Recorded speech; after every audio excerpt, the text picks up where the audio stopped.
둥둥 수요 특강 달을 가리키다. 매주 수요일 코너입니다. 달을 가리키다.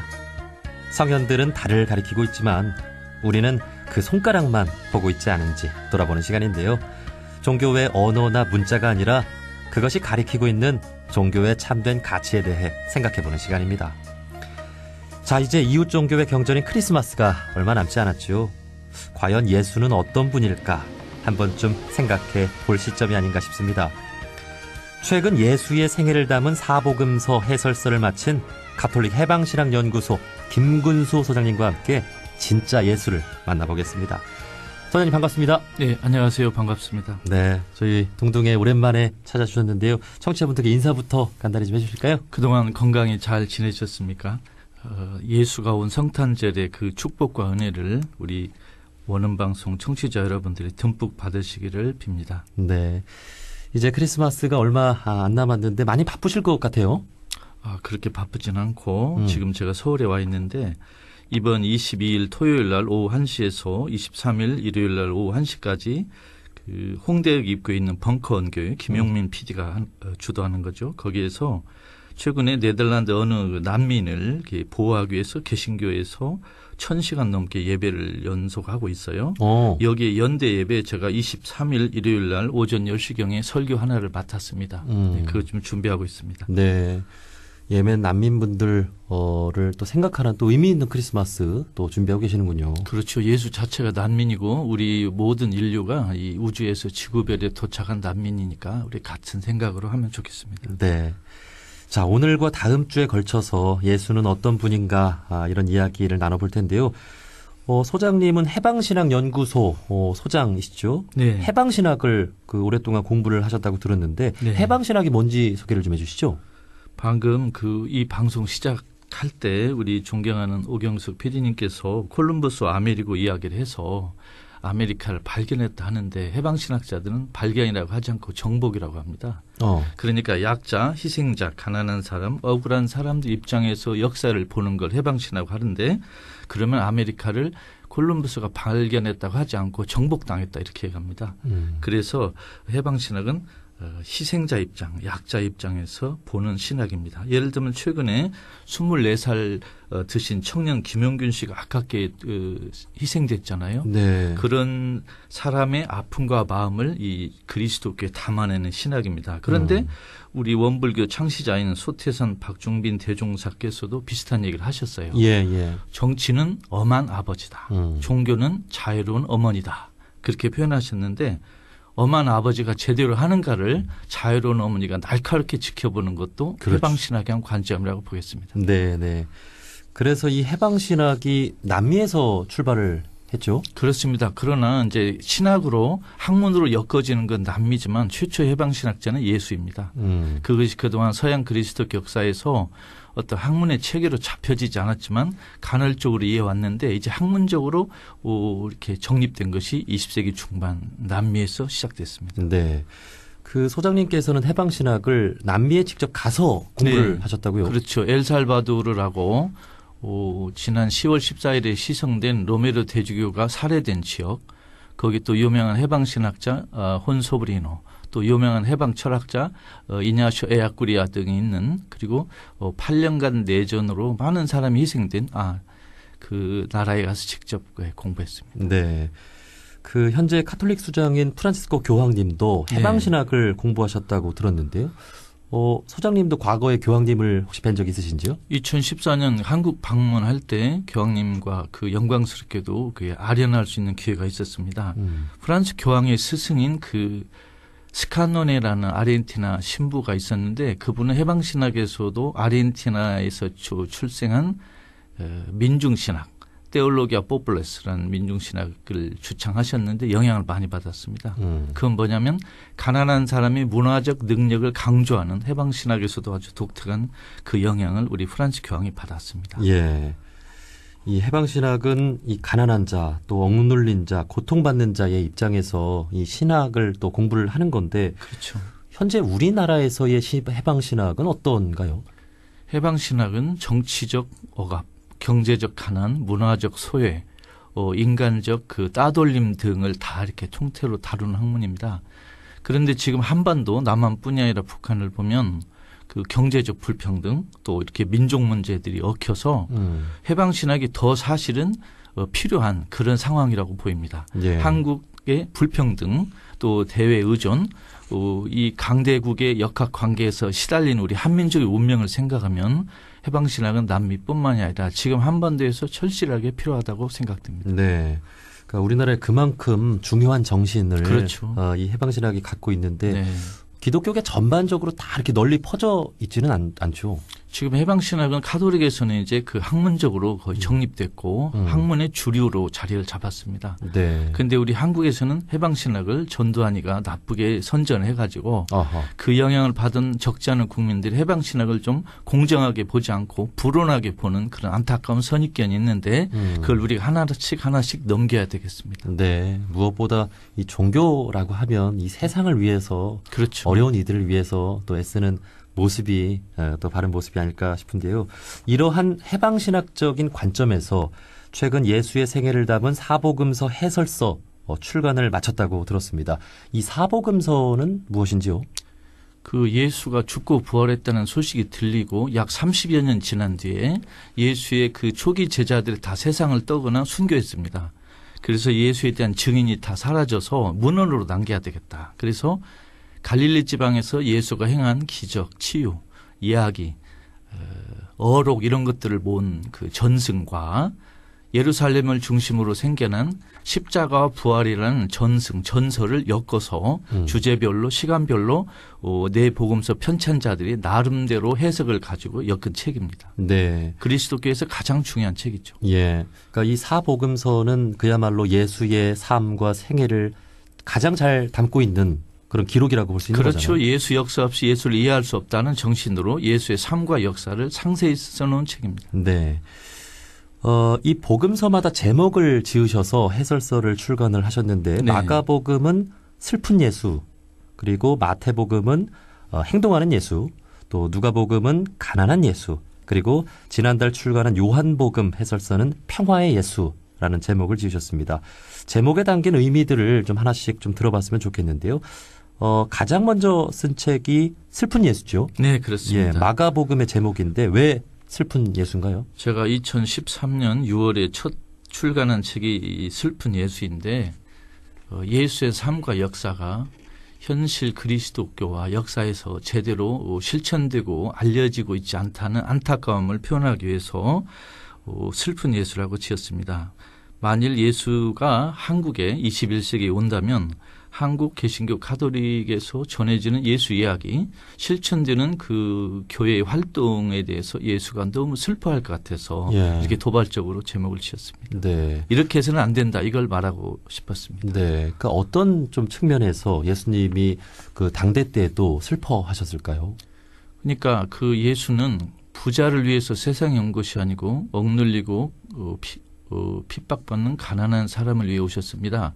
그런데 그동안 생긴 교회가 가난한 사람을 위한 가난한 사람들의 종교, 교회라기보다 부자와 가진 자 또 이렇게 상류층을 위한 봉사로 이루어진 역사가 너무 많아요. 네. 그래서 그것을 비판하기 위해서 그렇습니다. 그러니까 그리스도교가 예수 이야기, 예수의 그 메시지를 제대로 실천하지 못하고 있다는 정도뿐만이 아니고 예수와 교회가 지금 갈등을 일으키고 있다. 싸우고 있다. 이런 생각이 듭니다.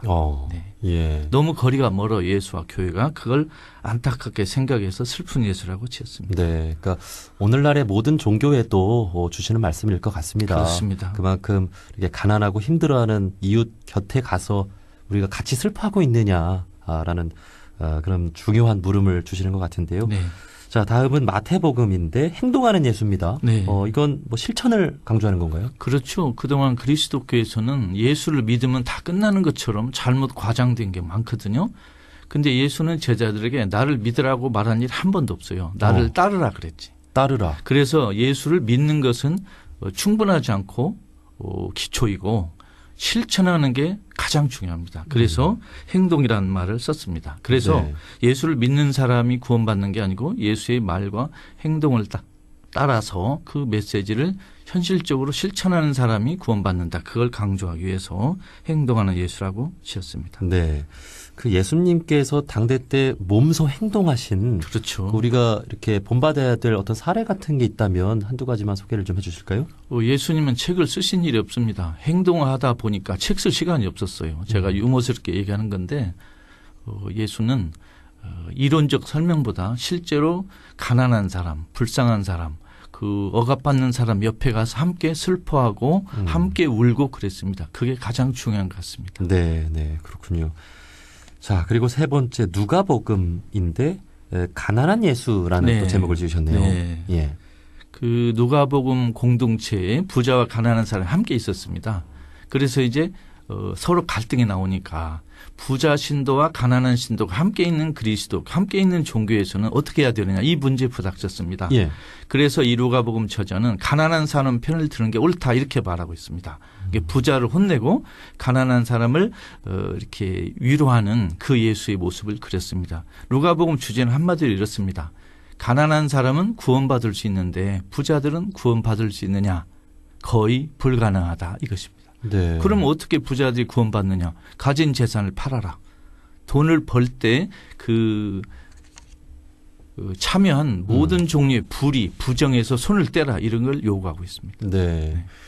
그래서 그 부자가 천국에 들어가기가 그만큼 어렵다는 그런 그 성경 구절도 그렇죠. 낙타가 바늘구멍을 들어가는 것처럼 어렵다 그랬는데 일부 못된 신학자 종교인들은 낙타를 자꾸 개미처럼 줄이려고 하고 바늘구멍을 자꾸 엄청나게 키우려고 애를 쓰고 있습니다. 네. 그런 짓은 그만두셔야 됩니다. 예. 근데 어쨌든 모든 종교의 목적은 모든 사람의 이제 구원이잖아요. 그래서 교회도 그렇고 우리 교당도 그렇고 사찰도 그렇고 부자와 가난한 자가 다 이렇게 또 이렇게 참여를 하는데 그러다가 이제 부자들은 이렇게 뭐 종교를 안 갖게 되면 어떻게 해요? 그 부자를 일부러 제한되는 것이 아니고 순서가 중요합니다. 그러니까 부자를 비판해서 사랑하고 가난한 사람은 위로해서 사랑하는 겁니다. 아하. 그러니까 먼저 가난한 사람을 먼저 선택하고 사랑하는 게 중요합니다. 부자들은 그 다음에 어떻게 혼을 내서 네. 부자들은 회개를 요구하는 거지 부자들을 감싼 일은 한 번도 없습니다. 네. 그런데 예수님은 가난한 사람 한 번도 비판한 일이 없습니다. 네. 가난한 사람의 많은 약점을 아셨지만 그래도 너무 불쌍하기 때문에 방법적으로 사랑을 했습니다. 네. 그러니까 종교를 찾는 많은 사람들 가운데 어떤 사람이 더 우선시 돼야 하는지 네. 모든 성직자분들 또 우리 종교인분들이 생각해 봐야 되는 아주 중요한 이야기네요. 그런 것 같습니다. 범인은 모든 인간을 포함하지만 순서적으로는 가난한 사람을 먼저 선택해야 된다. 그걸 말하고 싶습니다. 네. 자, 그리고 따끈따끈한 책이죠. 지난달에 출간한 요한복음 해설서 평화의 예수인데요. 이 평화의 예수는 다음 주에 뭐 자세한 이야기를 나눠보겠습니다만 어떤 내용인지도 좀 짚어주실까요? 올해 특히 남한 북한의 대화가 진척되고 놀라운 변화가 있지 않습니까? 그런데 요한복음의 메시지를 보면 예수가 죽기 전에 제자들에게 평화를 선물했고 부활했다는 소식이 들린 후에도 평화를 선물했습니다. 그런데 지금 21세기 한반도에 특히 올해 내년에 최근에 한반도에서 가장 중요한 단어가 무엇일까 생각하니까 평화였습니다. 네. 그런데 더구나 이 요한복음의 그 메시지도 평화입니다. 그런데 이 평화는 잘못 말하면 좋은 게 좋은 거다. 모든 사람이 자기 죄를 인식하지 못하고 심각하게 생각 안 하고 그냥 넘어갈 수가 있습니다. 그런데 평화는 전쟁이 없는 상태, 예. 정의가 실현된 상태 두 가지를 동시에 포함합니다. 그러니까 남한 북한에 전쟁을 해서는 안 되겠고 남한과 북한 양쪽에 정의가 실현돼야 된다. 이 네. 메시지를 하고 싶었습니다. 그래서 요한복음의 제목을 다른 많은 좋은 후보가 있었지만 평화의 예수라고 지었습니다. 네. 올 한 해 우리 사회의 가장 또 이슈고 관심사 바로 평화인데 네. 성경에 나타난 예수의 삶 속에서 평화는 어떻게 나타났는지 자세한 이야기 다음 주에 나눠보도록 하겠습니다. 자, 이제 곧 있으면 예수의 탄생일이죠. 어떻게 보내는 것이 의미 있는 것일까? 청취자분들께 전하고 싶은 말씀이 있다면요? 실제로 예수 출생이 언제인지는 저희 학자들은 알 수가 없습니다. 그 당시 로마 시대에 로마에서 가장 힘이 세고 많이 이렇게 숭배했던 태양신의 생일이 12월 25일이라 그래서 예. 새로운 태양, 로마 제국에서 떠받드는 그 태양신보다 우리가 믿고 따른 예수가 더 위대하다, 훌륭하시다. 그래서 그날을 이렇게 성탄절로 잡았을 뿐입니다. 실제 생일은 우리가 알 수가 없습니다. 어떻게 보내는 것이 좋을까요? 가난하고 억눌리고 고통받는 사람 옆에 가 있는 것이 가장 중요한 것 같습니다. 예를 들면 이렇게 위험의 외주화 요새 이야기 많이 나오지 않습니까? 그래서 우리 사회에서 가장 고통받지만 사람들에게 주목받지 못하는 사람 옆으로 가자. 네. 저는 종교가 가난한 사람을 위해 있는 거지 가난한 사람이 종교를 위해 존재한다고 생각하지 않습니다. 그래서 이 성탄절이 우리 가족끼리 또 교회 그 식구끼리 지내는 것보다는 지금 우리 사회에서 가장 관심받지 못하고 그러나 가장 고통받는 그러나 가장 잊혀져 버린 존재의 의미까지 드러나지 않는 분들을 위한 삶으로 할 수 있는 그런 행동을 좀 했으면 좋겠습니다. 네. 이 크리스마스, 이제 해방신학의 관점에서, 네. 이제 많은 분들이 또 신앙을 하고 있는 이 남미는 네. 이 크리스마스 분위기가 사실 또 우리나라나 다른 뭐 미국과도 좀 다른가요? 남미는 우리 지구에 보면 남반구지 않습니까? 남미의 성탄절은 계절적으로 여름입니다. 우리는 이제 북반구니까 겨울이고 눈이 오고. 예, 예. 그래서 남미에는 화이트 크리스마스가 아마 거의 없겠죠. 일부 고산지대는 눈이 오겠지만. 그래서 남미의 성탄절은 예를 들면 좀 상당히 활발한 그런 모습입니다. 예. 네. 그리고 독일에서도 이제 소장님 그렇죠. 계셨던 제가 걸로 알고 88년에서 96년까지 8년 동안 독일에 있었는데 독일은 어때요? 독일은 아무래도 그 북유럽, 서유럽 쪽에 있기 때문에 우리 한국과 분위기가 비슷합니다. 근데 독일은 좀 성탄절이 좀 엄숙하고 묵상하는 그런 시즌이에요. 네. 우리는 너무 이렇게 상업적으로 많이 변했는데 그분들은 조금 이렇게 가난한 사람을 살펴보고 자기 삶을 돌아보는 그런 쪽으로 조용히 생각하는 그런 분위기가 많이 있었습니다. 네. 자, 이렇게 제주도에서 네. 지금 김근수 소장님께서 생활을 네. 하시다가 또 네. 방송 출연 뿐만이 아니라 여러 또 일정들로 이렇게 서울을 찾아주셔서 지금 생방송으로 저희가 인터뷰를 이렇게 진행을 하고 있는데 소장님은 이제 이번 주 그 일요일에 앞서 말씀해 주신 대로 네. 그 홍대 네, 홍대 근처에서? 입구역 근처에 벙커원 교회라고 우리 유명한 방송인 김용민 PD가 주도적으로 하는 아주 괜찮은 교회입니다. 예. 거기에서 제가 10시 일요일 날 10시 이후에 좀 설교를 좀 하나 맡았습니다. 네. 이 크리스마스라고 하는 것 우리 또 원불교에서는 모든 성현들의 또 가르침을 배우고 또 기리는 그런 정신이 있는데 예수님의 어떤 삶에 대해서 한 번씩 생각해 보면서 의미 있게 크리스마스를 보냈으면 좋겠습니다. 자, 저희는 다음 주에 평화의 예수라는 주제로 다시 한번 소장님과 이야기를 나눠보기로 하고요. 여기서 인터뷰를 마치도록 하겠습니다. 가톨릭 해방신학연구소 김근수 선생님이었습니다. 선생님 오늘 고맙습니다. 네, 경청해 주셔서 감사합니다.